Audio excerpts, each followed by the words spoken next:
ఓం నమో నారాయణాయ నమశివాయ. మహాభారతం ఆదిపర్వంలో వచ్చేసి ద్రౌపదికి సంబంధించి 5 పాండవులంతా కూడా ఎలా కాపురం చేయాలి ఏంటి అనేది ఫైనల్ డిసిషన్ తీసేసుకున్నారు. ఇక ఆ తర్వాత ఈ నియమాన్ని అనుసరించి పాండవులు అక్కడ నివసించారు. వారు తమ అస్త్రాలతో మిగిలిన రాజులందరినీ తమ వశంలో ఉంచుకున్నారు. మనుజ శ్రేష్ఠులు అమిత తేజస్వులైనటువంటి వారి ఆజ్ఞకు ఆధీనమై ఎల్లప్పుడూ ద్రౌపది సంచరించసాగింది. నాగుల నివాసించే భోగవతి ప్రకాశించినట్లు పాండవులు ద్రౌపది విషయంలో ప్రీతి పొంది ఉన్నారు. ద్రౌపది పాండవుల విషయంలో ప్రసన్నురాలై ఉంది. మహాత్ములైన పాండవులు ధర్మం ప్రకారం జీవిస్తూ ఉండగా కురువంశీయులు సుఖశాంతులతో దోషరహితులై వృద్ధి పొందారు. పిమ్మట కొంతకాలానికి ఒక బ్రాహ్మణుని గోవులను దొంగలు అపహరించి పారిపోయారు. గోధనం అపహరణకు గురికాగా క్రోధ వివసుడైనటువంటి ఆ బ్రాహ్మణుడు కాండవ ప్రస్థానికి వచ్చి పాండవుల వద్ద దుఃఖించాడు. మా గ్రామంలో నీచులు, క్రూరులు, పాపాత్ములైన కొందరు చోరులు గోధనం అపహరించారు. వాటిని మళ్లించడానికి మీ సాయం అవసరమైంది. ప్రశాంత మనస్కుడైనటువంటి బ్రాహ్మణుని హవిస్సును కాకులు దొంగలించాయి. నీచమైన నక్క పెద్ద పులి శూన్య గుహను ఆక్రమించింది. తపస్సులోని 6వ వంతు గైకుని లోకాన్ని రక్షించని రాజును పాపచారని అన్ని లోకాలు కీర్తిస్తాయి. బ్రాహ్మణుని ధనాన్ని చోరులు అపహరించారు. ధర్మాధర్మాలు లోపించిపోయాయి. దుఃఖించే నన్ను చూసి మీరు శస్త్రాలను దాల్చి వాటిని సంరక్షించండి. ఆ బ్రాహ్మణుడు అర్జునుడి వద్దకు వచ్చి ఇలా రోధించాడు. ఆ వాక్యాలు కుంతీసుతుడు అర్జునుడు విన్నాడు. ఆ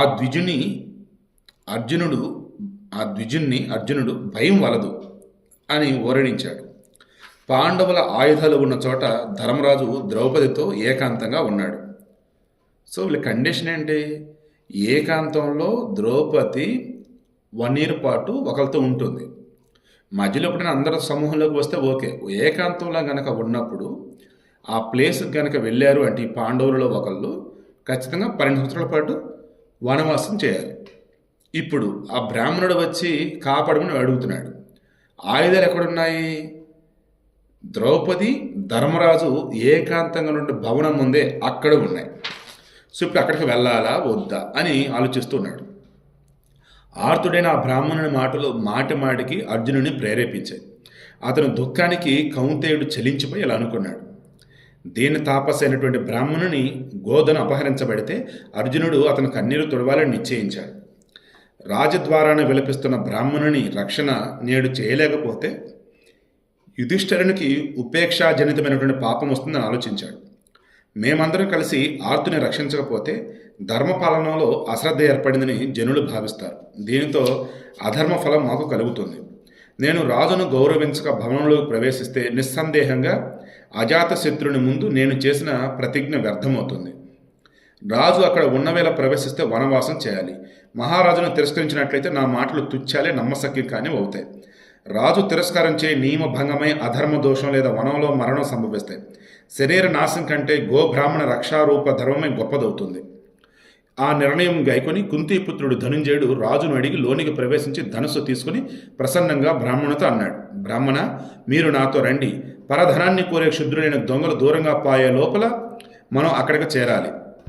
నేను ఇప్పుడు ఆ అపహరింపడిన సొత్తును నీకు అప్పగిస్తాను అని పలికి అర్జునుడు ధనస్సు కవచం ధరించి ధ్వజంతో కూడిన రథాన్ని అధిరోహించి దొంగల్ని వెంబడించి బాణాలతో వారిని నాశనం చేసి గోధనాన్ని జయించి మళ్లించాడు. బ్రాహ్మణునికి ఆ ధనమంతా అప్పగించి కీర్తిని పొంది సవ్యసాచినటువంటి అర్జునుడు తన నగరానికి తిరిగి వచ్చాడు. పెద్దలకు నమస్కరించి వారి అభినందనలు పొందాడు. అర్జునుడు ధర్మరాజునితో పలికాడు. ప్రభు, నేను అంటే మిమ్మల్ని ద్రౌపదితో కలిసి ఉండగా చూశాను కదా అన్నట్టుగా నేను ఇంతకుముందు ఏర్పరిచిన నియమాన్ని భంగం చేశాను. మన నియమానుసారం వనవాసానికి వెళ్తాను అన్నాడు. అర్జును ముఖం నుంచి వెలువడిన అప్రియ వచనాలు విని ధర్మజుడు శోకాతురుడే గద్గద స్వరంతో అన్నాడు. ఈ విధంగా ఎందుకు నిర్ణయించావు అంటూ యుధిష్ఠిరుడు ధర్మ మర్యాదను పాటించే తమ్మునితో దీనంగా పలికాడు. నీవు నా మాటల్ని ఆచరించదలిస్తే ఈ విషయాన్ని కూడా విను. వీరుడా, నీవు నా భవనంలోకి ప్రవేశించి నాకు ప్రియాన్ని చేశావు. దానికి నేను సమ్మతించాను. నా హృదయంలో ఏ విధమైన అప్రియము లేదు. నువ్వు నన్ను వచ్చి ఇబ్బంది పెట్టలా. నువ్వు నా గౌరవాన్ని కాపాడావు. దట్టు నన్ను అడిగే వచ్చావు. ఇంక నువ్వు ఎక్కడ తప్పు చేసావు? అధర్మం అనేది ఏమీ లేదు కదా అని చెప్పి అంటున్నాడు. అప్పుడు అర్జునుడు అంటున్నాడు, చూడండి అన్నా, భార్యతోనున్న సమయాన చిన్నవాని ప్రవేశం ధర్మమే. తమ్ముడు భార్యతోనున్న సమయాన పెద్దవాని భవన ప్రవేశం అధర్మం. నీ బుద్ధిని వనగమనం నుంచి మరలించే నా మాటలను ఆచరించు. నీలో ధర్మలోపము లేదు, నీవు నన్ను తిరస్కరించడం లేదు, క్షమించాలి. ఇది ధర్మరాజు చెప్తున్నాడు. అన్న భార్యతో ఉన్న సమయాన చిన్నవాని ప్రవేశం ధర్మమే. నేను ద్రౌపది ఉన్నాం, అప్పుడు నువ్వు వచ్చావు, అది ధర్మమే. ఒకవేళ నువ్వు ద్రౌపది ఉంది, అప్పుడు నేను వచ్చాను అనుకో, నేను పెద్దోడిని వచ్చాను కదా, చిన్నవాళ్ళు ఏకాంతంగా ఉన్నప్పుడు, అది తప్పైంది. కాబట్టి నువ్వు ధర్మంగానే ఉన్నావు, నా మాటలు విను, ఆచరించు, నీదో ఏ ధర్మం లేదు అంటున్నాడు. అట్ ది సేమ్ టైం నువ్వు నన్ను తిరస్కరించవద్దు, నువ్వు వనవాసానికి వెళ్తాను అనవద్దు అని చెప్పేసి అన్నాడు. అప్పుడు అర్జునుడు అన్నాడు, ప్రభు, ధర్మాచరణం నిష్కపటంగా చేయాలని నీ నుంచి విన్నాను. శస్త్రాలపై ఒట్టి వేసి సత్యం నుంచి చెలించనని విన్నవిస్తున్నాను. కీర్తివర్ధనుడా, నీచే ఆజ్ఞ నేను పొందాలి, నీ ఆజ్ఞకు భిన్నంగా ఏ పని చేయను. ఇక అర్జునుడు వనవాసానికి అనుజ్ఞ పొంది వనవాస దీక్ష పొంది 12 సంవత్సరాలు వనవాసానికి బయలుదేరాడు. కౌరవవంశ కీర్తికరుడు మహాబాహువైన అర్జునుడిని వేదజ్ఞులు, మహాత్ములు, బ్రాహ్మణులు అనుసరించారు. వేదాంగవేత్తలు, ఆధ్యాత్మ చింతన తత్పరులు, బ్రహ్మచారులు, పురాణజ్ఞులు, భక్తులు, పౌరాణికులు, సన్యాసులు, వానప్రస్థులు, కథకులు, దివ్యాఖ్యానాలను మధురంగా శ్రావ్యంగా చెప్పగల ద్విజులు కూడా అతనిని అనుసరించి వెళ్ళారు.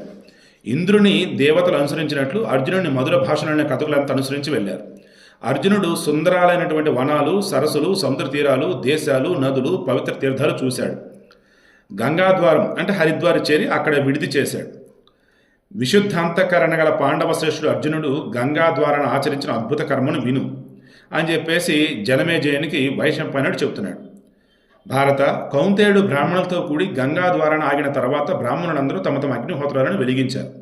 వారి అగ్నిహోత్రులు ఆ ప్రదేశంలో వెలుగుతూ ఉంటే సన్మార్గులు, జితేంద్రియులు పూల కానుకలు సమర్పించి తీరంలో ఉన్న బ్రాహ్మణులతో ఆ గంగాద్వారం మిక్కిలి శోభించింది.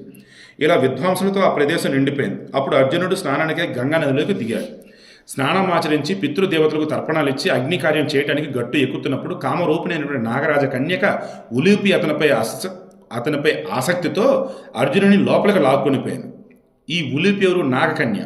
సో నాగరాజైన కౌరవుని మందిరంలో అర్జునుడు ఏకాగ్ర చిత్తుడై అక్కడ ప్రజ్వలిస్తున్న అగ్నిని చూశాడు.